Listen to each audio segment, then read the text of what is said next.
스승의 은혜는 하늘 같아서 우러러 볼수록 높아만 지네. 참되 거라 바르거라 가르쳐 주세. 스승의 마음에 어보이시다.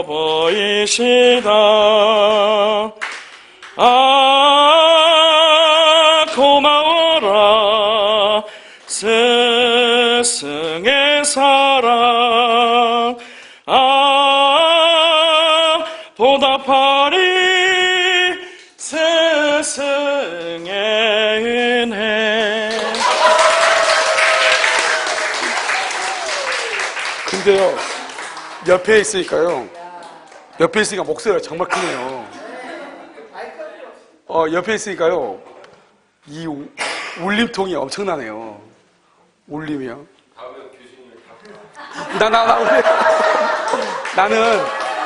나는 이걸 못해요. 노래를 못해요. 지금까지 그 노래 부라가 하면요, 이게 움츠러 들어가지고, 내가 말했잖아요. 학기 작업을 할 때 하도 뭐 시키고 와가지고 이걸 하도 움츠리고 있었더니요, 한 2-3시간 있다가 밖에 나왔더니 갑자기 몸살 걸려서 너무 이게 힘을 주고 있어가지고 진짜로 나오자마자 추워가지고요, 한 3일 정도 누워 있었던 것 같아요. 몸살 걸려가지고. 이걸 너무 힘을 주고 누가 끌고 가가지고 춤추라고 뭐 춤추라든지 이래 하잖아요. 이걸 안 하려고 너무 힘을 주고 있었더니요, 그래서 그러지 마세요. 몸살 걸려요. 아무튼 감사합니다. 그 다음에 9번 보세요. 9번이요. 그 다음에 우리 보면 이렇게 민법, 우리가 이제 그 조문이잖아요. 민법이라는 것이 뭐냐면 이 조문을 해석하는 거예요. 그래서 민법을 해석하기라고 그래요. 조문 해석하기요. 그러니까 여러분요, 우리가 이제 민법을 공부를 하잖아요. 그러면 사실 마지막 최종 정리는 뭐냐? 최종 정리는 민법 조문으로 해요. 그래서 이제 지금은 제가 사법고 시간 뭐 다시 부활되지 안 될지 모르겠지만 올해부터 사법시험이 지금 안 치고 있거든요. 그런데 사법시험 치면 학생들이 다 뭐를 하냐면 아침에 다 가잖아요. 다 손에다가 민법 조문 들고 가요. 그러니까 내일만이 시험 친다고. 오늘 저녁에 아무것도 하지 않아요. 민법 조문이 1118조거든요. 그러니까 민법 조문만 그걸 보는 거죠. 우리가 보는 것은 일부만 배우죠. 그런데 이제 그 조문을 처음부터까지 다 이렇게 보는 거예요. 왜냐면 그걸 보면서 뭘 생각하냐? 전체적인 내용을 이제 생각하면서 민법 조문을 쭉 보는 거죠. 그러니까 결국 여러분들이 이제 민법을 다 공부하고 나서 조문을 읽을 수가 있을 정도가 되면 공부는 다 끝난 것이에요. 그렇죠? 그러니까 다른 데 가서 마지막에 이렇게 특강한다고 해가지고 한번 민법 조문을 가지고 문제를 만들어서 특강을 했거든요. 학생들이 난리 났어요. 어려운 것도 한다고. 그러니까 조문을 한 번도 본 적이 없으니까요, 강의만 들었던 사람들한테 가가지고 남의 학원 가가지고 이제 마지막까지 할 게 없는 거예요. 남의 학원 전혀 나오고 강의를 안 듣는 사람한테 가서 강의를 해야 되는데 가가지고 뭐 이상한 거 할 수 없는 거잖아요. 가장 공통적인 게 조문이니까 조문 문제를 만들어서 가서 했는데 문제가 너무 어려운 거 한다고. 그러니까 조문을 한 번도 듣지 않고 공부를 하니까 그런 문제가 발생하는 것이죠. 그렇죠? 근데 지금 여러분 보면 우리 민법은 조문하고요, 딱 판례하고 딱 두 가지밖에 없어요. 그렇죠? 판례는 단순하게 자꾸 듣는 게 다 판례잖아요. 그런데 조문은 이렇게 자세하게 얘기할 수 없으니까요, 여러분들 조문 한번 정리하면 될 거예요. 그렇죠? 자, 9번에 1번 한번 보세요. 9번에 1번은요, 법률행위의 일부분이 무효죠? 여러분, 일부분이 무효다? 그러면 일부만 무효. OX, X죠. 전부를 무효. 이렇게요. 2번은요, 법률행위의 일부분이 무효죠? 그 무효 부분이 없더라도, 가로 묶어 봐.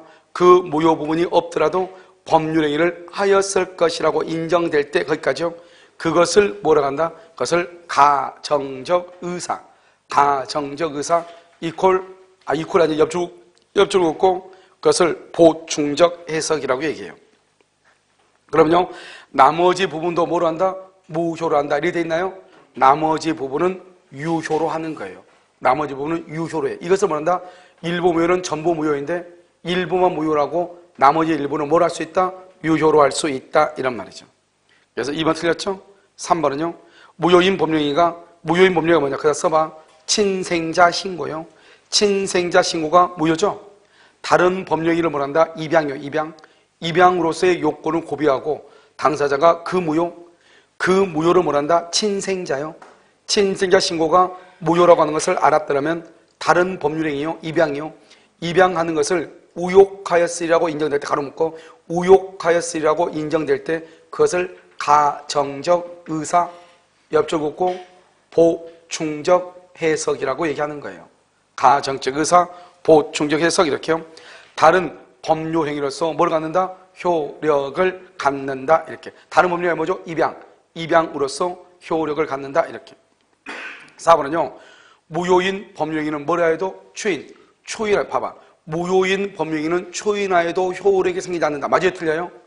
무효인 법률행위를 초인해도 효력이 생기지 않아. 맞아? 틀려? 여러분요. 무효 동그라미. 무효는요. 3대 원칙. 무효는 처음부터 효력이 없다. 무효는 누구든지 주장한다. 무효는 언제까지나 효력이 없어. 그러니까 무효를 아무리 추인해도 효력이 생기지 않는 것이에요. 무효는 아무리 해도 안 돼요. 알겠죠? 그런데요. 그러나 당사자가 무효임을 알고 동그라미 알고 추인하죠. 그러면 소곱하여 OX, X 언제부터? 그때부터 새로운이죠. 새로운. 그때부터 새로운이지 유효한 그러면 안 돼. 소곱하여 유효. 왜냐하면 추인이 유효가 될 수 절대로 없어요. 무효인 것이 절대로 유효가 될 수 없어. 그래서 여러분 소곱하여 유효 거기를 지워야 돼. 그때부터 새로운 법률행위로 봐. 무효였던 것이 유효인 법률행위로 된다가 아니고, 알겠죠? 아무리 추인해도 무효인 것은 유효로 되지 않는다니까. 그러니까 소급하여 유효인 법률행위 이게 아니고 뭐죠? 그때부터 새로운 법률행위로 본다. 5번은요. 취소권은 추인할 수 있는 날부터 몇 년? 10년. 그 다음에 법률행위한 날부터 3년. 바뀌었죠? 그래서 추인할 수 있는 날부터 몇 년? 3년. 법률행위한 날부터 몇 년? 10년. 이것을 우리는 제척기간 이렇게. 제척기간 옆줄 긋고 법원이 직권조사 이렇게. 제척기간은 법원이 직권으로 조사하는 것이죠. 알겠죠? 그래서 9번의 정답은 몇 번이다? 3번. 10번은요. 틀린 것은요. 1번. 취소할 수 있는 법령인은 제한 능력자, 줄 긋고 차고, 그 다음에 사기, 강박. 그럼요. 다른 것은 절대로 취소가 안 돼. 이걸 법정 취소라고 그래. 법에 정해져 있어. 법정 취소. 제한 능력자, 차고, 사기, 강박. 여러분 우리 시험에 뭐라 나왔죠? 취소 원인이 없음에도 불구하고 당사자 간의 합의로 법률행위를 취소했어. 취소 효력이 발생한다 안 한다? 안 하는 것이에요. 취소는 제한 능력자, 차고, 사기, 강박만 취소해. 다른 것은 근데 이런 사유가 아닌데 두 사람이 취소했어. 그러면 취소의 효력이 있어 없어? 없어. 그건 절대로 안 돼. 오직 당사자, 제한 능력자, 차고, 사기, 강박. 알겠죠? 강박에서 의사표시를 한 자, 그 다음에 그의 대리인. 이 대리인 중에서 줄고 임의 대리인은 특별 수권이 있어야 이렇게. 임의 대리인 본인의 특별 수권이 있어야 이렇게요. 임의 대리인은 특별 수권이 있어야 이 정도만 하면 돼. 알겠죠? 취소할 수 있다. 자, 이번은요. 취소된 법률행위는 처음부터 무효. 취소된 법률행위는 뭐다? 처음부터 무효. 맞죠? 처음부터 뭘 한다? 소급해서 무효. 다만 제한 능력자와 의사 무능력자는 그 행위로 인하여 받은 이익이 줄고 이익이 현존하는 한도. 이익이 현존하는 한도. 그 다음에요. 제한 능력자와 의사 무능력자 줄고 선악 불문이에요. 원래는 제한 능력자는 이렇게 돼 있는데 내가 의사 무능력자를 붙인 거예요.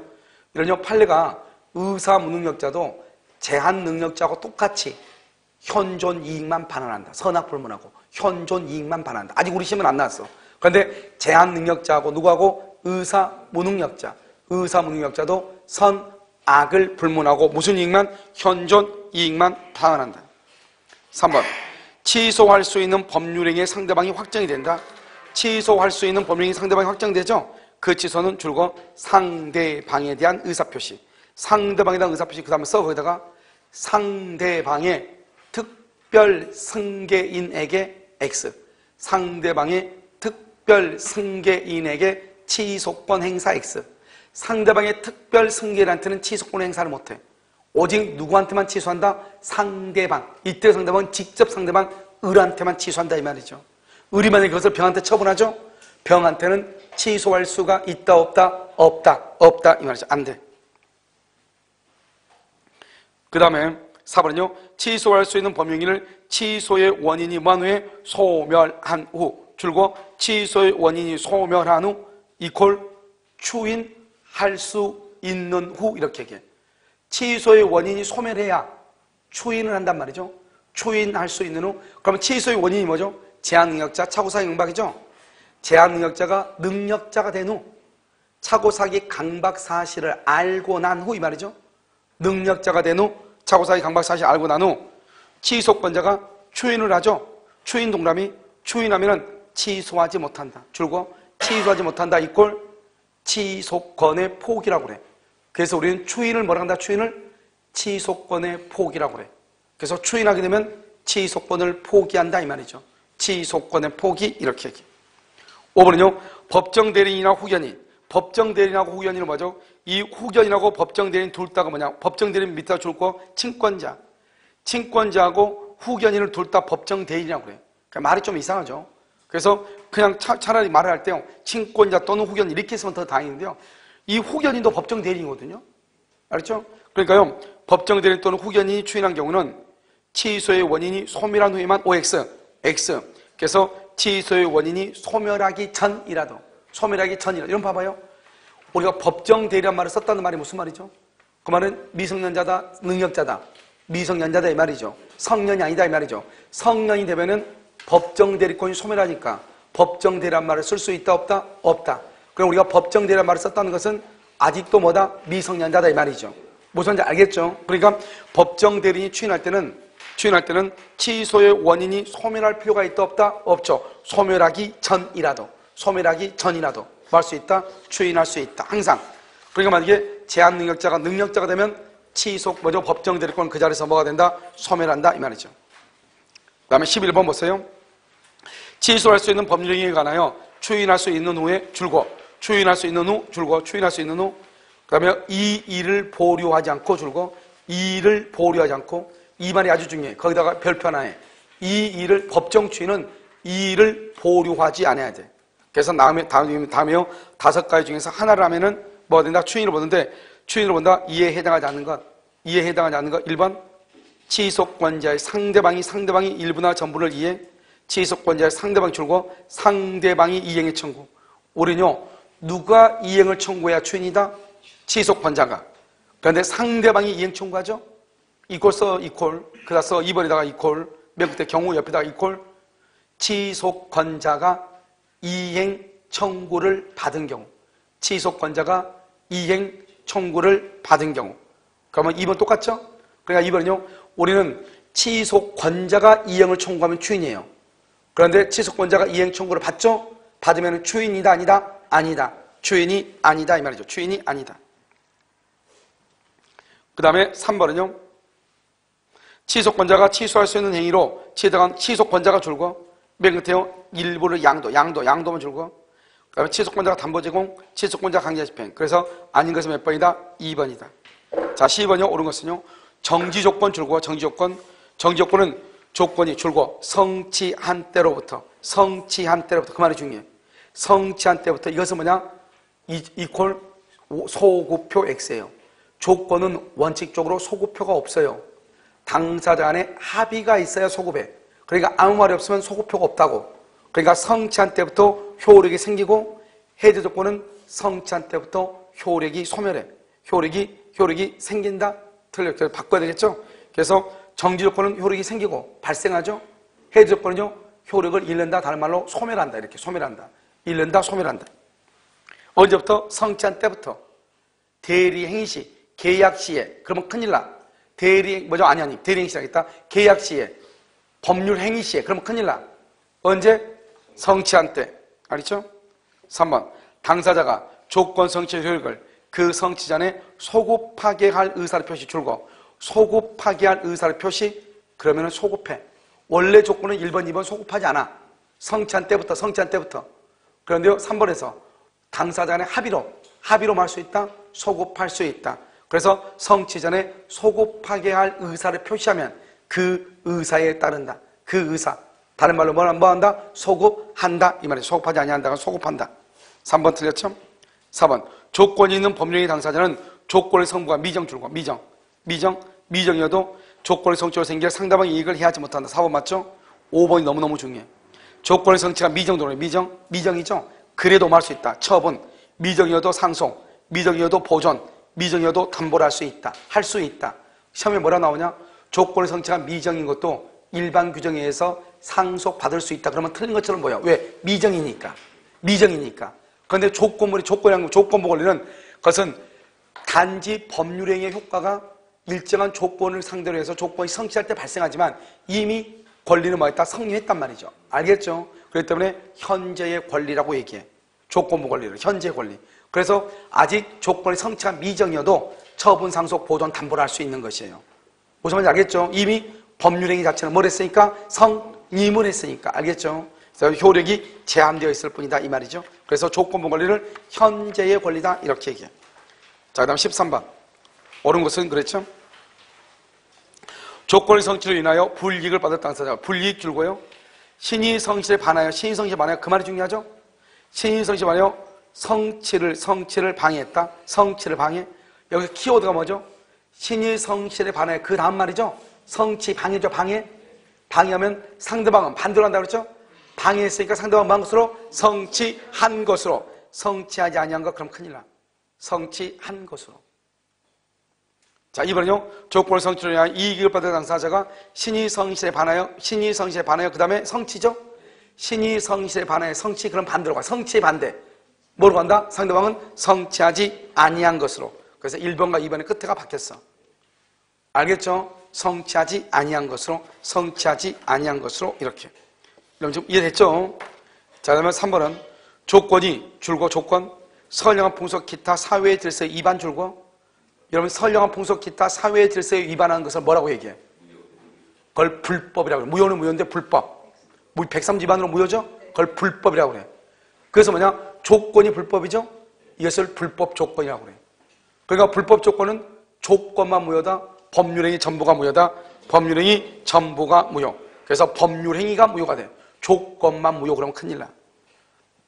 3번 맞죠? 4번. 조건이 법률행위 당시 이미 성취를 뭐라고 얘기해요? 기성조건 플러스 기성조건이라고 얘기해요. 이미 성취한 것이다. 그 조건이 정지조건은 뭐죠? 플러스. 정지조건 플러스. 그럼 뭐로 본다? 플러스니까 무효 그러면 안 돼. 뭐로 한다? 유효를 다른 말로 뭐라고 한다? 조건 없는 법률행위라고 해요. 그래서 유효를 조건 없는 법률행위 이렇게. 그 다음에 무슨 조건이면 해제조건. 해제조건 앞에 지금 무슨 말이 생략되어 있어요? 기성조건이 생략되어 있어요. 이미 성취가 생략되어 있어. 그러니까 기성조건은 플러스고 해제조건은 마이너스죠? 그러니까 뭐라 한다? 마이너스 무효 이렇게 무효. 바뀌었단 말이죠. 5번요. 조건이 법률 당시 이미 성취할 수 없는 것 줄고 이미 성취할 수 없다. 이것을 불능이라고 해요. 불능을 뭐라 한다? 마이너스. 그것이 해제조건 마이너스. 그러면은 뭐라 한다? 조건 없는 법령이 유효라고 얘기해. 무효 틀렸어. 조건 없는 법령이 유효라고 얘기를 해. 그 다음에 정지조건한 말 앞에 지금 무슨 말이 빠져있죠? 불능이 빠져있어. 불능. 성취할 수 없는 거 불능. 불능 마이너스. 그 다음에 정지조건 플러스죠? 마이너스 플러스 그러니까 뭐다? 마이너스 무효가 돼. 마이너스 무효 이렇게. 그래서 정답은요 3번이고 14번 보세요. 틀린 것은요. 시기는 뭐죠? 시기는 효력이 생긴다. 그럼 봐봐. 기한이 도래한 때로부터 줄거. 기한이 도래한 때부터 써 거기다가 뭐라고 써야 돼요? 절대적으로 소급표 X. 우리 아까 이러면 조건은 말이죠. 조건은 원래는 소급표가 없어. 당사자 간의 합의로 말 수 있어. 소급할 수 있죠. 기한은 합의로도 소급 못해. 이 말이 너무 중요해. 기한은 절대로 소급표가 없어. 기한은 성취한 도래한 때부터. 그 다음에 종기 아니에요. 종기는 뭐죠? 엉덩이에 뿔난 걸 종기라고 그래. 아니죠? 종기는 뭐죠? 맨 끝에 잃는다. 시기는 생긴다. 그러니까 시기하고 똑같은 게 뭐죠? 조건에서는 정지조건. 시기하고 같은 것이 정지조건. 종기하고 똑같은 게 뭐다? 해제조건이에요. 알겠죠? 그래서 시기하고 조건하고 똑같은 것이 정지조건. 종기하고 똑같은 것이 조건에서는 해제조건이에요. 아시겠죠? 그 다음에 기한은 누구의 이익? 채무자. 이익을 위한 것을 뭐한다? 추정한다. 그래서 항상 이 3번은 둘 중에 하나를 바꿔. 채무자를 채권자를 바꾸든지 추정을 본다로 바꾸든지 둘 중에 하나를 꼭 바꿔. 그 다음에 4번. 기한의 이익은 포기할 수 있어. 포기. 그런데 상대방의 이익을 해하지 못한다. 상대방의 이익 줄고 상대방이 그다서 손해를 배상하고 포기. 손해를 배상하고 포기 가능 이렇게. 손해를 배상하고 포기할 수 있어요. 그 다음에 5번. 기한의 도래가 미정이죠. 그러면 기한의 도래가 지금 뭐라고 됐죠? 미정이라고 됐죠? 미정. 기한도 똑같아. 처분, 상속, 보존, 담보를 할 수 있어요. 똑같아. 조건하고 기한은 똑같아. 미정이어도. 그렇게. 정답 몇 번이다? 3번이다. 이 말이죠. 알겠죠? 여기까지 여러분요, 법조문이에요. 그렇죠? 이게 이제 민법 총칙 끝이에요. 민법 총칙. 우리 시험법에 나오는 민법 총칙이에요. 그렇죠? 민법 총칙에 나오는 것도 문제가 몇 문제 되기는 되죠. 그런데 여러분들이 이제 법조문을 자기 혼자서 법조문을 보면요, 법조문은 그냥 무슨 말인지 잘 모를 수 있어요. 그래서 법조문 여러분요, 문제로 만들어서 보는 것이 암기하기도 좋고요. 문제에서 만들면 뭐가 맞고 뭐가 틀리다는 것을 정확하게 알 수 있는 것 같아요. 아시겠죠? 그래서 문제 이것을 한번 법조문이니까 여러분요, 다시 한번 보면 금방 무슨 말인지 알 거예요. 잠깐 쉬었다 다시 하도록 그렇게 하겠습니다.